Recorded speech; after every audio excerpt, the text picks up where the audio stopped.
ભગવાને એક ગધેડાનું સર્જન કર્યું અને કહ્યું, તું ગધેડા તરીકે ઓળખાઈશ. તું સૂર્યોદયથી લઈને સૂર્યાસ્ત સુધી થાક્યા વગર તારી પીઠ ઉપર બોજો ઉઠાવવાનું જ કામ કરીશ. તું ઘાસ ખાજે, તને બુદ્ધિ નહીં હોય અને તું 50 વર્ષ સુધી જીવીશ.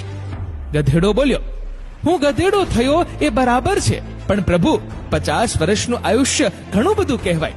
મને 20 વર્ષનું આયુષ્ય આપો ને. ઈશ્વરે એની અરજ મંજૂર કરી. ભગવાને કૂતરાનું સર્જન કર્યું અને કહ્યું, તું કૂતરો કહેવાઈશ. તું મનુષ્યોના ઘરની ચોકીદારી કરીશ. તું મનુષ્યનો પરમ મિત્ર કહેવાઈશ. તું એણે નાખેલા રોટલાના ટુકડા ખાઈશ અને તું 30 વર્ષ જીવીશ.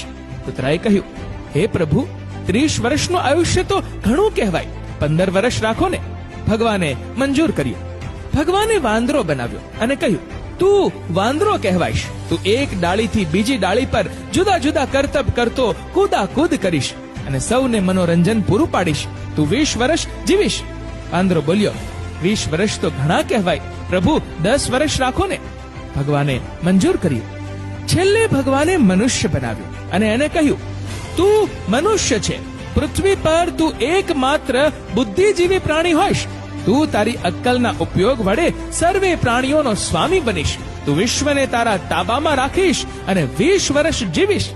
માણસ બોલ્યો, પ્રભુ, હું મનુષ્ય ખરો, પણ 20 વર્ષનું આયુષ્ય ઘણું ઓછું કહેવાય. મને ગધેડાએ નકારેલ 30 વર્ષ, કૂતરાએ નકારેલ 15 વર્ષ અને વાંદરાએ નકારેલ 10 વર્ષ પણ આપી દો ને. ભગવાને મનુષ્યની ઈચ્છા સ્વીકારી લીધી. ત્યારથી માણસ પોતે માણસ તરીકે 20 વર્ષ જીવે છે. લગ્ન કરીને 30 વર્ષ ગધેડો બનીને જીવે છે. પોતાની પીઠ પર બધો બોજો ઉપાડી સતત કામ કરતો રહે છે. બાળકો મોટા થાય એટલે 15 વર્ષ કૂતરા તરીકે ઘરની કાળજી રાખી જે કંઈ મળે તે ખાઈ લે છે. અંતે જ્યારે વૃદ્ધ થાય ત્યારે નિવૃત્ત થઈને વાંદરા તરીકે 10 વર્ષ સુધી એક પુત્રના ઘરથી બીજા પુત્રના ઘરે જઈને જુદા જુદા ખેલ કરીને પૌત્રો અને ભાણિયાઓને મનોરંજન પૂરું પાડે છે. કડવું છે પણ સત્ય છે, સાચી વાસ્તવિક.